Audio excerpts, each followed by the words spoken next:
been really looking forward to this day. Had a couple of days on this car already, doing some wiring, setting up the Syvecs S7 Plus ECU. Today is the day to get it on the dyno, to get a base map in here. Well, I say a base map, a map in here so that you can go out and test the car, because this isn't a normal Subaru.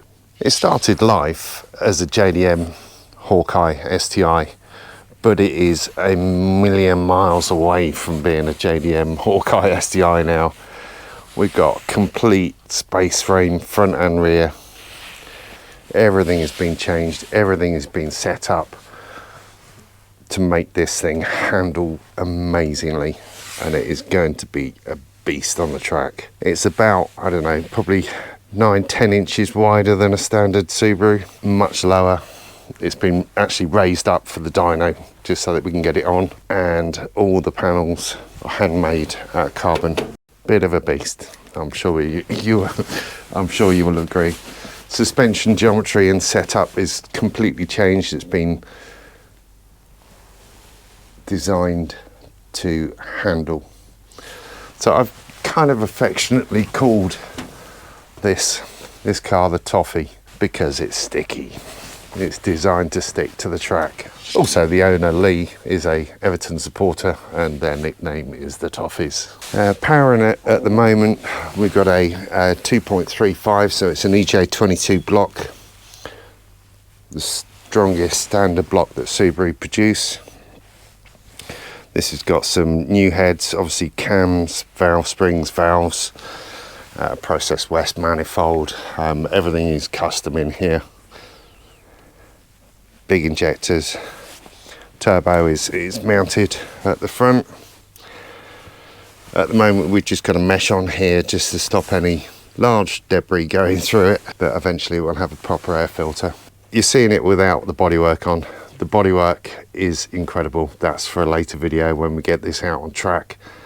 But for today, without all the appendage, front splitters, wings, flat floor, diffuser tunnels, it needs to take that lot off so that we can get it on the dyno, get it strapped down. Otherwise it'd be impossible to do this. So the idea for today is to map it up, get up to around the 500 horsepower, which you should do pretty easily, and get it set up with some safety protocols in the ECU so that you can actually take care of itself on track quite easily, and actually take it out on track and test it, see how it steers, how it handles, and fine tune that side of things before, you know, taking it the next stage further and adding a little bit more power. It's very race car-ish.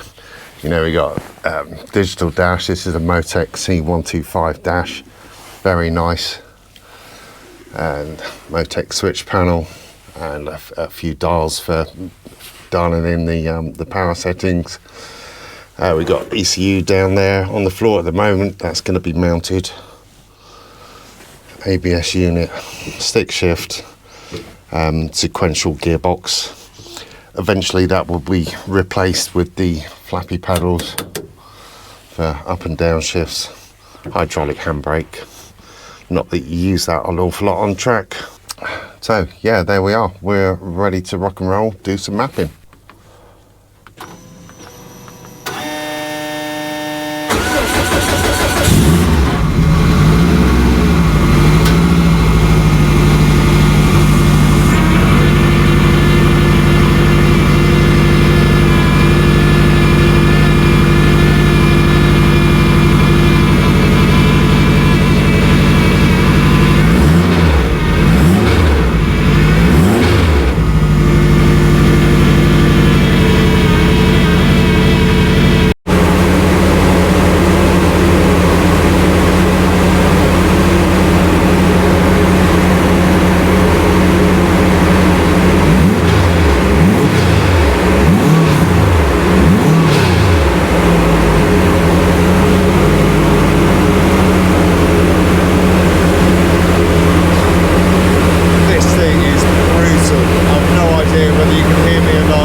trying to get the basics done at the moment, make sure that the fueling is okay, make sure that the boost is under control. This car has been run for a couple of years, it's been 11 years in the making, so lots to catch up on, lots to set up, so just going through the basics now.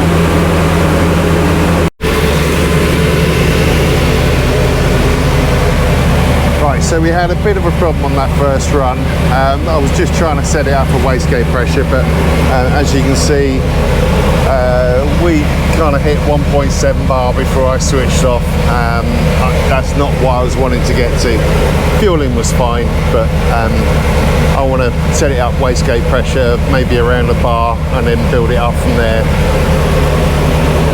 So what I have to do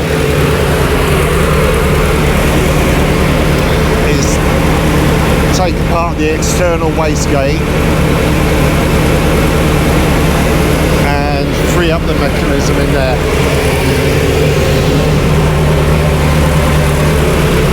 Obviously it's been sat for a couple of years while some various bits have been done on this, so the piston in the external wastegate is obviously seized up a bit. That's all free and moving nicely now, so fingers crossed. Okay, problem solved as far as the wastegate is concerned. But we're now running just under half the bar on a single spring in there, so just wanted to make sure that it was controllable. It is, so that's cool. Now I'm going to build it up. Probably aim today to get up to just around this 1.5 bar mark. Should be able to do that with just wastegate control and see what power that gives us. So at present, 1.1 bar of boost, 420 horsepower. I'm going to take it up hopefully to about 1.5 bar, so should see about the 500 horsepower flywheel. We had a bit of an issue with the coil pack, so it dropped down onto 3 cylinders on one of the runs, which was quite annoying. Just getting to the coil packs is really not easy, but managed to change that. Spark plug's fine, it's just old coil packs basically, so replaced and we're good to go again.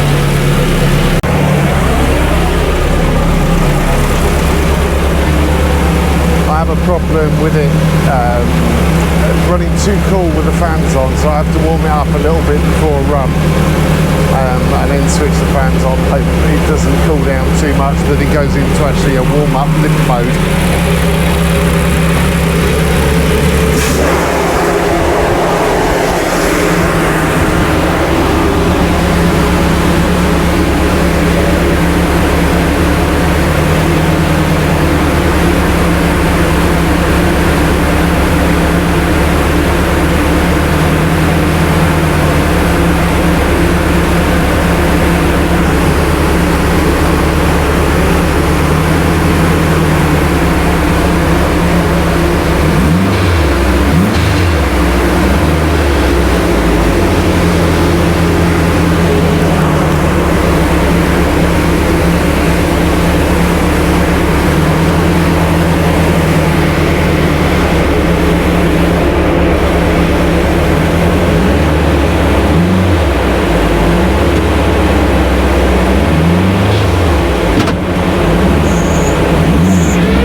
objective achieved.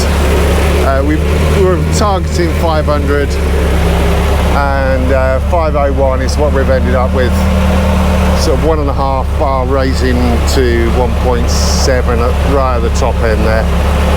It wants to do a lot more. It's going to do a lot more eventually, but that's enough. That's enough for him to get out on track, debug, test it, sort the suspension out, sort the steering out, sort the brakes out, sort everything out, and then we'll come back with some more power another time.